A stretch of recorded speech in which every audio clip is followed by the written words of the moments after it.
एक गांव में एक आदमी रहता था। वह बहुत ही दुखी हो चुका था।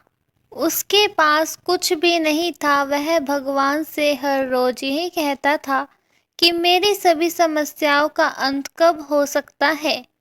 लेकिन उसे अपनी परेशानी का अंत होता हुआ नजर नहीं आ रहा था।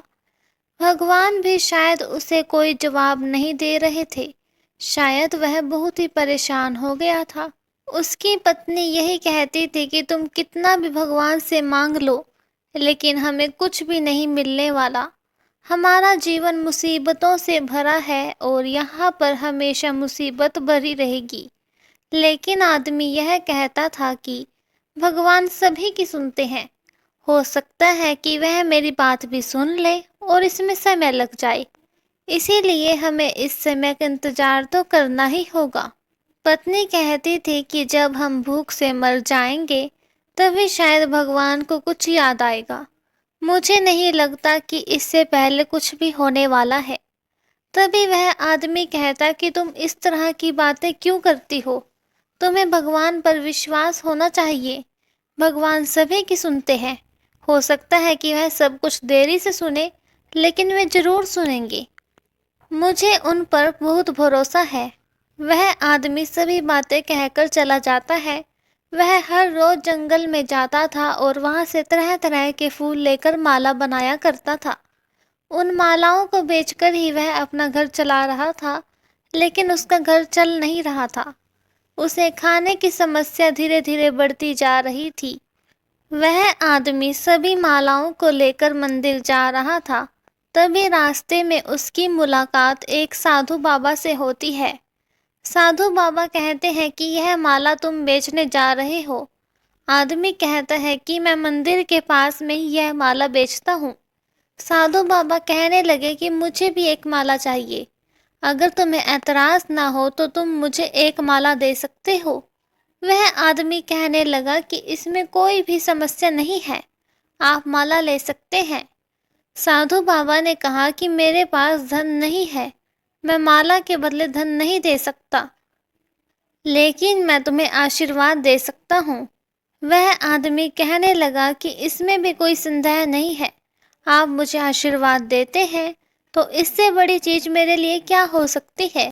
मुझे धन की जरूरत नहीं है। साधु बाबा मुस्कुराते हैं और कहते हैं कि मेरा आशीर्वाद है कि आज से तुम्हें धन की कोई कमी नहीं होगी।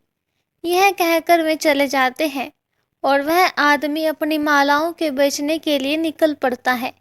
वह सभी मालाओं को बेचकर जब घर आता है तो उसके पास थोड़े से पैसे होते हैं, जिससे वह खाने के लिए कुछ सामान ला सकता था। पत्नी कहती है कि आज भी कुछ नहीं होने वाला और कल भी कुछ नहीं होगा, क्योंकि मुझे तो यकीन है कि हमारा कुछ भी नहीं हो सकता। वह आदमी कहता है कि एक साधु महाराज जी मिले थे। उन्होंने मुझसे कहा है कि मुझे अब कोई भी समस्या नहीं होने वाली है। उनका आशीर्वाद मेरे साथ है।